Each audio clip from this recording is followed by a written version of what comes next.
Alhamdulillahirabbil alamin. Asyhadu an la ilaha illallah wa asyhadu anna Muhammadar Rasulullah.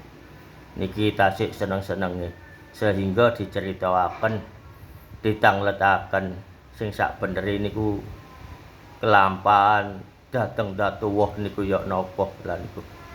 Nggih kula jawab menika panjenengan menika ingkang pun nglampahi teng pundi mawon nggih arahe diparingi nggih kados kanuragan menika termasuk panjenengan ngelampahi nggih niki wau.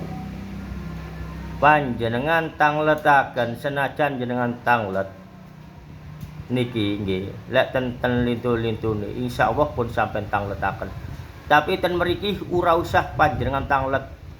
Cukup panjenengan sanjang 3 kalimat, 2 kalimat, 1 kalimat insyaallah kula diparingi semerap napa ingkang panjenengan karepaken menika. Lah niku nggih. Lah niki kula jawab. Panjenengan kelampahan. Diketingali keris. Lah niki mawon pun nggih. Ditingali keris. Lah niku enten gumuk mriko, enten kuburan mriko, enten makame waliyuwah mriko. Lah ngoten to.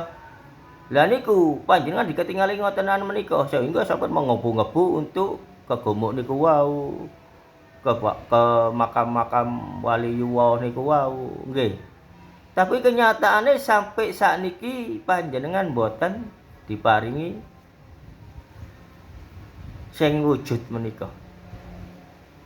Monggo panjenengan kula paringi ilmu ma'rifatullah menika nggih atos-atos panjenengan pun sampai salah dalan kathahipun ingkang sing dadi korban perilaku jin-jin menika sing ingkang nipu panjenengan termasuk ngaku-ngaku wahdatul wujud wali Allah enten makam niku.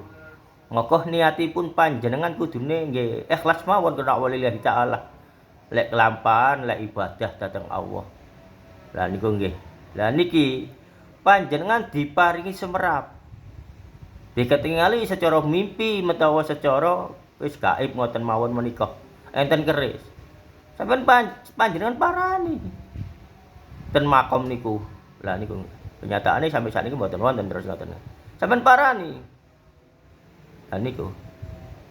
Lek wonten wujude enten wujude menika sampeyan pendet. Mboten napa-napa senajan niku keris. Nggih. Lah keris niku napa sih? Nggih mboten napa-napa wong niku benda kok. Asal pun sampeyan dadosaken tujuan utama pados-pados barang gaib menika. Mangke dijaluki keris niku, dijaluki sing iso nambani, dijaluki gawe nyarang udan, dijaluki duniawi. Lah mongko menika lek keris niku saged sirik, sing sirik menungsane, krana keris niku wau dijaluki ngoten lho. Nggih. Niku intine sing sirik. Nek enten ancene panjenengan diparingi semerap enten pundi mawon sampean pendet. Sampeyan dikek ngriya nggih mboten napa-napa menawi enten tiyang butuh, menawi enten tiyang tanglet.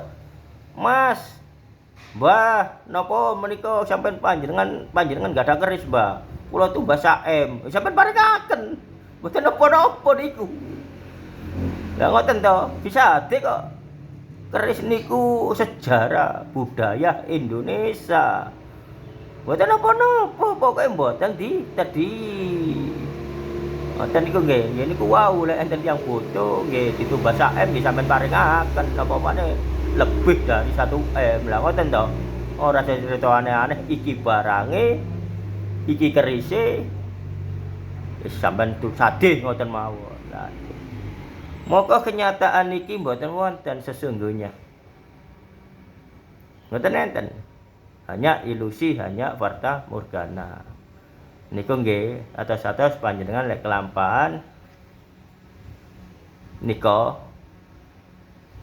ilatipun mawon panjenengan sing kathah selawat mangke mulutipun panjenengan lebih tajam dari pedang dari keris menika termasuk panjenengan diparingi mandi pengucap. Lah niku kula paringi dalane pun jelas niki contoh menika sampean ingkang nyontoh mawon dhateng para wahdatul wujud wali-wali menika.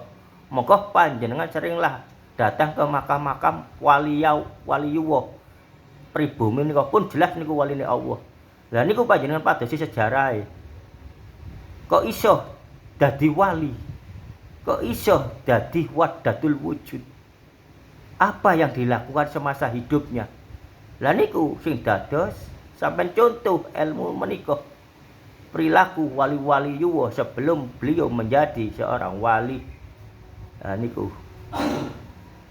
Aja nang pesareane wali yuwa arep-arep dipethuki.